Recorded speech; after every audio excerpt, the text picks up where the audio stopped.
ಸ್ನೇಹಿತರೆ, ಇಂದು ನಾವು ಎಲ್ಲರ ಜೀವನದಲ್ಲೂ ಕಾಣಿಸಿಕೊಳ್ಳುವ ಒಂದು ಭಾವನೆಯ ಬಗ್ಗೆ ಮಾತನಾಡೋಣ. ಅದು ಏನೆಂದರೆ ಕೋಪ. ಕೋಪ ಎಂದರೆ ಏನು? ನಮ್ಮ ಇಚ್ಛೆಯಂತೆ ಕೆಲಸಗಳು ನಡೆಯದಾದಾಗ, ಯಾರಾದರೂ ನಮಗೆ ನೋವುಂಟು ಮಾಡಿದಾಗ ಅಥವಾ ಅವಮಾನ ಮಾಡಿದಾಗ ಉಂಟಾಗುವ ಭಾವನೆಯೇ ಕೋಪ. ಕೋಪ ಕೆಟ್ಟದ್ದಲ್ಲ, ಆದರೆ ಅತಿಯಾದ ಕೋಪ ತಪ್ಪಾಗಿ ವ್ಯಕ್ತಪಡಿಸುವುದು ಅಪಾಯಕರ. ಗೌತಮ ಬುದ್ಧರು ಬಹಳ ಸುಂದರವಾಗಿ ಹೇಳಿದ್ದಾರೆ ಕೋಪದ ಬಗ್ಗೆ. ಕೋಪವನ್ನು ಹಿಡಿದಿಟ್ಟುಕೊಂಡಿರುವುದು ಬೇರೆಯವನಿಗೆ ಎಸೆಯಲು ಬಿಸಿ ಕೆಂಡವನ್ನು ಕೈಯಲ್ಲಿ ಹಿಡಿದಂತೆ. ಮೊದಲು ಸುಡುವುದು ಅದು ನಮಗೆ. ಎಷ್ಟು ಸುಂದರವಾಗಿ ಹೇಳ್ತಾರಲ್ವ. ಒಂದು ಕ್ಷಣದ ಕೋಪ ಹಲವು ವರ್ಷಗಳ ಸಂಬಂಧವನ್ನು ಮುರಿಯಬಹುದು. ಒಂದು ಕ್ಷಣದ ಕೋಪ ಜೀವನ ಪೂರ್ತಿ ಪಶ್ಚಾತ್ತಾಪವನ್ನು ಕೊಡಬಹುದು.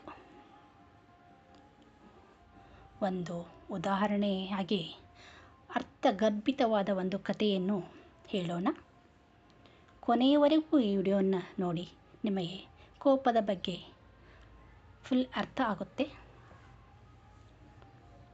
ಒಬ್ಬ ತಂದೆ ತನ್ನ ಮಗನಿಗೆ ಒಂದು ಚೀಲ ತುಂಬ ಮೊಳೆಗಳನ್ನು ಕೊಟ್ಟ.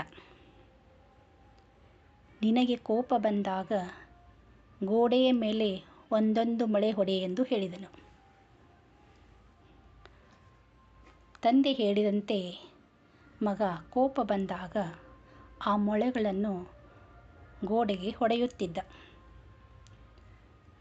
ತನ್ನ ಸಿಟ್ಟು ಕಡಿಮೆಯಾಗುವವರೆಗೂ ಆ ಮೊಳೆಗಳನ್ನು ಹಾಗೆಯೇ ಹೊಡೆಯುತ್ತಿದ್ದ. ಬಹಳ ದಿನಗಳವರೆಗೆ ಹಾಗೆಯೇ ಮಾಡುತ್ತಾ ಸ್ವಲ್ಪ ಕೋಪ ಕಡಿಮೆಯಾಯಿತು. ಆಗ ತಂದೆ ಹೇಳಿದನು, ಮಗನೇ, ಈಗ ನಿನ್ನ ಕೋಪವು ಕಡಿಮೆಯಾಗಿದೆ. ಗೋಡೆಗೆ ನೀನು ಹೊಡೆದ ಮೊಳೆಗಳು ಒಂದೊಂದಾಗಿ ಕಿತ್ತು ತೆಗೆ ಎಂದು ಹೇಳಿದನು ತಂದೆ. ಆಗ ಮಗ ಎಲ್ಲ ಮೊಳೆಗಳನ್ನು ಒಂದೊಂದಾಗಿ ತೆಗೆದ. ಆವಾಗ ಗೋಡೆಯಲ್ಲಿ ಉಳಿದ ರಂಧ್ರಗಳನ್ನು ತೋರಿಸಿ ತಂದೆ ಹೇಳಿದನು, ಕೋಪದಲ್ಲಿ ಹೇಳಿದ ಮಾತುಗಳು ಅವು ಸಹಿತ ಹೀಗೇ ಉಳಿಯುತ್ತಾ ಇವೆ. ಕ್ಷಮೆ ಕೇಳಿದರೂ ಗುರುತು ಹಾಗೇ ಉಳಿಯುತ್ತವೆ. ಆಗ ಮಗನಿಗೂ ಕೋಪದಿಂದ ಆಗುವ ಪರಿಣಾಮಗಳ ಬಗ್ಗೆ ತಿಳಿಯಿತು. ಆಗ ಮಗ ಸುಂದರ ಸಂಸಾರದೊಂದಿಗೆ ಖುಷಿಯಾಗಿದ್ದ. ಅರ್ಥ ಆಯ್ತವಾ ನಿಮಗೆಲ್ಲರಿಗೂ? ಮಾತು ಕೋಪದಿಂದ ಆಡಿದವರು ಮರೆಯಬಹುದು, ಆದರೆ ಆಡಿಸಿಕೊಂಡವರ ಹೃದಯದಲ್ಲಿ ಹಾಗೆಯೇ ಗಾಯಗಳು ಇರುತ್ತವೆ. ಮತ್ತು ಕೋಪದಿಂದ ನಮ್ಮ ಆರೋಗ್ಯದ ಮೇಲೆ ಕೂಡ ಪರಿಣಾಮ ಬೀರುತ್ತವೆ. ಹೃದಯ ಬಡಿತ ಹೆಚ್ಚಾಗುತ್ತದೆ, ರಕ್ತದೊತ್ತಡ ಹೆಚ್ಚಾಗಬಹುದು, ಮನಃಶಾಂತಿ ಕಡಿಮೆಯಾಗುತ್ತದೆ. ಆ ಕ್ಷಣದಲ್ಲಿ ನಾವು ಸರಿಯಾದ ನಿರ್ಧಾರ ತೆಗೆದುಕೊಳ್ಳುವುದು ಆಗುವುದಿಲ್ಲ. ಅತಿಯಾದ ಕೋಪದಲ್ಲಿ ನಾವು ಬೇರೆಯವರಿಗೆ ಏನೇನೋ ಮಾತನಾಡುತ್ತೇವೆ, ನಮಗೆ ತಿಳಿಯುವುದಿಲ್ಲ. ಕೋಪ ಕಡಿಮೆಯಾದ ಮೇಲೆ ಪಶ್ಚಾತ್ತಾಪ ಪಡುತ್ತೇವೆ.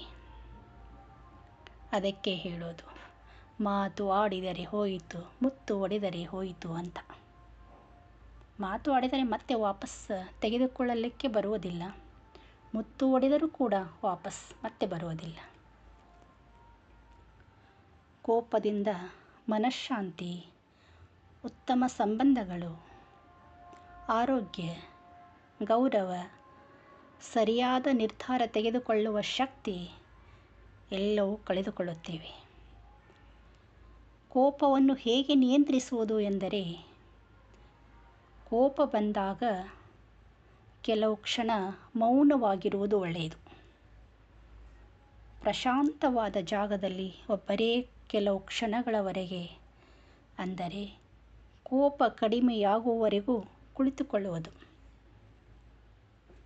ಮತ್ತು ಆಳವಾದ ಉಸಿರಾಟವನ್ನು ಮಾಡಬೇಕು. ಆಗ ಮನಸ್ಸು ಶಾಂತವಾಗುತ್ತದೆ. ಜಗಳ ನಡೆಯುತ್ತಿರುವ ಸ್ಥಳದಿಂದ ಸ್ವಲ್ಪ ಸಮಯದವರೆಗೂ ದೂರವಿರಬೇಕು. ಅಂದರೆ ನಮ್ಮ ಕೋಪ ಕಡಿಮೆ ಆಗುವವರೆಗೂ ದೂರವಿರಬೇಕು. ಮತ್ತು ನಮ್ಮ ಗುರುಗಳು ಹೇಳ್ತಾ ಇದ್ದರು, ಕೋಪ ಬಂದಾಗ 1ರಿಂದ 10ವರೆಗೆ ನಂಬರ್ಗಳನ್ನು ಉಲ್ಟವಾಗಿ ಎಣಿಸ್ಬೇಕಂತ, ಕೋಪ ಕಡಿಮೆ ಆಗುತ್ತದೆ ಅಂತ ಹೇಳ್ತಿದ್ರು. ಮತ್ತು ಅದರ ಜೊತೆಗೆ ನಾವು ಇನ್ನೊಬ್ಬರನ್ನು ಕ್ಷಮಿಸುವುದನ್ನು ಕಲಿಬೇಕು. ಕ್ಷಮೆ ದುರ್ಬಲತೆ ಅಲ್ಲ, ಅದು ದೊಡ್ಡ ಶಕ್ತಿ. ದೇವರ ನಾಮಸ್ಮರಣೆ ಮಾಡಬೇಕು. ಪ್ರಾರ್ಥನೆ, ಧ್ಯಾನ, ಜಪ ಇವೆಲ್ಲ ಮಾಡುವುದರಿಂದ ಮನಸ್ಸು ಶಾಂತವಾಗುತ್ತದೆ. ಕೋಪದ ಬದಲು ಏನನ್ನು ಬೆಳೆಸಬೇಕು ಎಂದರೆ ತಾಳ್ಮೆ, ಪ್ರೀತಿ, ಕರುಣೆ, ಕ್ಷಮೆ, ಅರಿವು ಇವು ಜೀವನವನ್ನು ಸುಂದರಗೊಳಿಸುತ್ತವೆ. ಸ್ನೇಹಿತರೆ, ಕೊನೆಗೆ ಒಂದು ಸುಂದರ ಸಂದೇಶ. ನಾನು ಕೋಪದ ದಾಸನಾಗುವುದಿಲ್ಲ, ತಾಳ್ಮೆಯ ಮಾಲೀಕನಾಗುತ್ತೇನೆ. ಈ ಸುಂದರ ಸಂದೇಶವನ್ನು ನೀವೆಲ್ಲರೂ ಜೀವನದಲ್ಲಿ ಅಳವಡಿಸಿಕೊಂಡು ಶಾಂತರಾಗಿ ಜೀವಿಸೋಣ ಆರೋಗ್ಯದಿಂದ. ಈ ವಿಡಿಯೋ ನಿಮಗೆ ಇಷ್ಟವಾದರೆ ಲೈಕ್, ಶೇರ್, ಕಮೆಂಟ್ ಮಾಡಿ. ಹಾಗೆ ನಮ್ಮ ಚಾನಲ್ಗೆ ಸಬ್ಸ್ಕ್ರೈಬ್ ಮಾಡಿ. ಧನ್ಯವಾದ.